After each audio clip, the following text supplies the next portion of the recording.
14 ming, salkam 15 ming yurgan Cobalt avtomat korobka. Mashina yangi sostavda turibdi. Akkuratni haydalgan, cho'tki sostavda turibdi.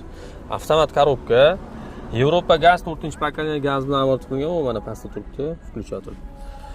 Mashina programma kirib chiqqan, propan gaz bilan aborti qilingan. Ограничениyalar olib tashalgan, albatta ограничениyaning zarar tomoni bor. Chunki gidromuftada juda ham yuqori moy davleniyasi bo'ladi, ana o'shaning hisobiga bu ограничениyaning xavfsiz xuddi olib tashlash mumkin emas. O'zi mana zavodskiy holatda mana shunday bo'lishi kerak. Davupora pedalni bossanglar, mana shunaqa holatda turishi kerak. Hozir uni qaytardik joyiga. Mashinani haydasanglar, pedalga bo'lgan чувствительность слишком ko'tarib yuborilgan, diskomfort bo'lib qolgan. Nomiga pedalga tegsanglar, mashina oldinga talpinib sapchib ketib qoladi. Ana o'shani ham плавный qo'zg'aladigan qilib berdik. Расходlarini ham ekonomичный qilib qo'yamiz. Hozir idealni yurishni boshlaydi mashina. Bitta test drive bo'ladi. Gazoviy nastroykalarni ham bitta qarab chiqaman hozir.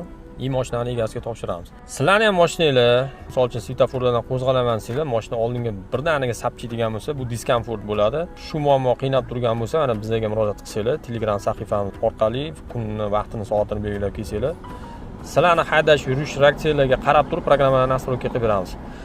Biz STPro redaktor orqali har bitta mashinani programmasini individualni ko'rib chiqaman men o'zim asosiy. Kerakli parametrlarni optimalniy rejimda ko'tariladi. Mashina ham cho'tki ishlashni boshlaydi. Bemalol murojaat qilsanglar bo'ladi. Videoni mana shunaqa diskomfort pedalli tanish bilishinglarga yuborib qo'yasizlar. Salomat bo'linglar.